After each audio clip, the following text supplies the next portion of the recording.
ये रिश्ता क्या कहलाता है कि कहानी ने लिया एक नया मोड़।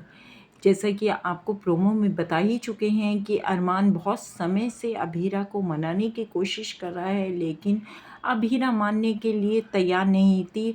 अरमान जानता था कि उसकी गलती है, उसकी गलतियों की ही सज़ा अभीरा काट रही है और वह उससे माफ़ी मांगना चाहता था। कहता था कि मुझे माफ़ कर दो, मैं आज के बाद ये गलती नहीं करूँगा, लेकिन अभीरा उसकी आंखों में सच्चाई जब तक नहीं देख लेगी कैसे माफ़ कर देगी। उसे लगता है कि शायद अरमान दोबारा भी उसे धोखा दे देगा और वह ये सब कुछ सहन नहीं कर पाएगी अब की बार, इसलिए वह अरमान को माफ़ करने के लिए तैयार नहीं थी। लेकिन पूरी पोद्दार फैमिली दोनों को एक करने के लिए लगी पड़ी थी और आखिरकार वह दिन आ ही गया जब अभीरा ने अरमान की आंखों में सच्चाई देखी और उसे लगा कि शायद अरमान को एक मौका और देना चाहिए कि अब की बार वह अरमान पहले की तरह उसे कभी धोखा नहीं देगा।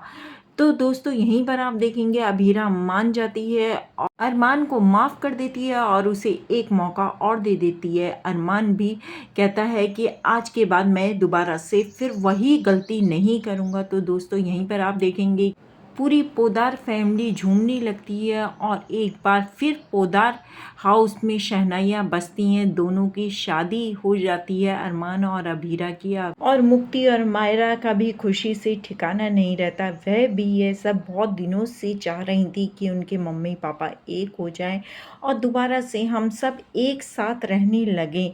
आखिरकार वो दिन आ ही गया जिस दिन का मुक्ति और मायरा को बेसब्री से इंतजार था। दोनों की शादी हो जाती है और 1 साल का लीव दिखाया जाएगा यहीं पर और आगे के कहानी में दिखाया जाएगा कि अभीरा प्रेग्नेंट हो जाती है। यह देखकर तो पोद्दार हाउस में खुशियों का ठिकाना ही नहीं रहता।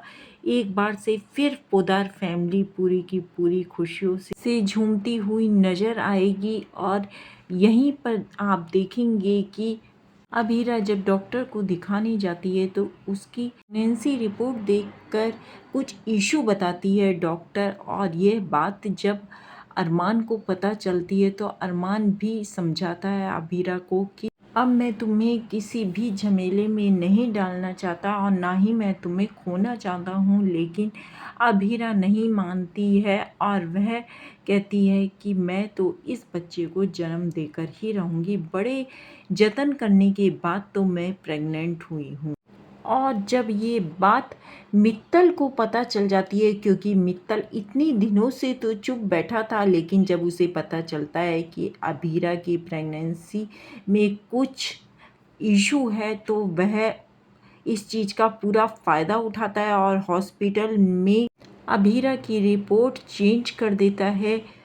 और यहीं पर आप देखेंगे कि जब अभीरा को अचानक एक दिन तेज दर्द होता है, उसे अरमान हॉस्पिटल में ले जाता है और वहाँ पर डॉक्टर अरमान से कहती है कि तुम्हें अपनी वाइफ और अपने बेबी में से किसी एक को चुनना होगा। तो अरमान इस समय बहुत बड़ी मुश्किल में खड़ा हो जाता है, क्योंकि वह दोनों में से किसी को भी नहीं खोना चाहता है और अभीरा को तो वह बिल्कुल नहीं खोना चाहता है।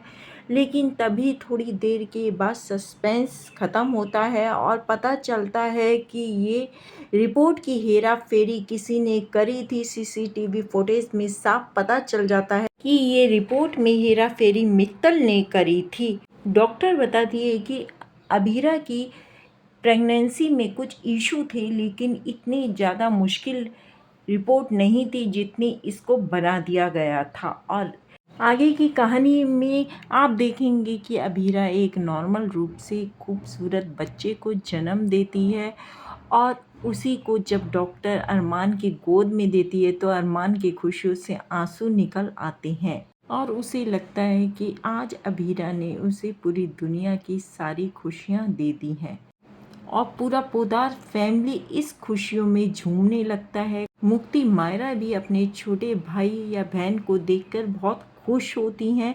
उनकी खुशी का भी ठिकाना नहीं रहता। उन्हें लगता है कि जैसे उनका परिवार पूरा हो चुका है अब। लेकिन दोस्तों यहीं पर आप देखेंगे ये रिश्ता क्या कहलाता है कि खुशियों में तो जैसे ग्रहण ही लगा हुआ है।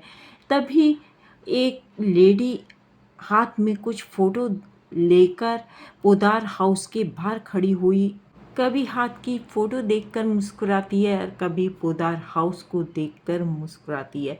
उस लेडी के जो हाथ में फ़ोटो होती है वह अरमान की होती है। लगता है उन फ़ोटो को देखकर कि उस लेडी का पुराने समय में कुछ अरमान से रिश्ता दिखाई देता हुआ नज़र आता है। तो दोस्तों आगे का एपिसोड बहुत ज़्यादा इंटरेस्टिंग होने वाला है, देखने के लिए बने रहें हमारे चैनल पे और चैनल को